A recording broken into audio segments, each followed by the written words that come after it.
సాయినాథ శ్రవణమంజరి. ఈ భేదాలు వ్యవహారికులు, తర్కికులకు, జిజ్ఞానులకు, భావికులకు ఇవి ఏమీ కనిపించవు. జాతిమత భేదాలకు అతీతమైన పరబ్రహ్మ స్థితి నీది. అందరి గురువు, ఆది కారణుడవు నీవు.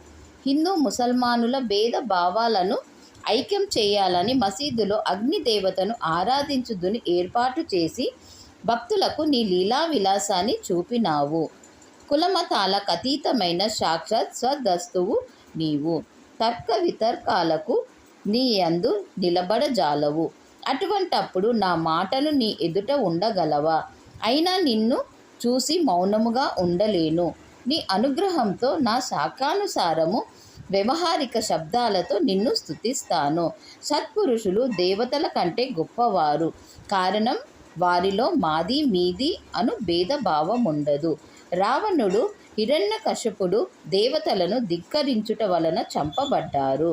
సత్పురుషులు చరిత్రలో ఇటువంటివి లేవు. గోపీచందుడు జలంధరుని పెంటకుప్పలో పాతిపెట్టాడు. అయినా ఆ మహత్యునికి ఏ విషాదము కలుగలేదు.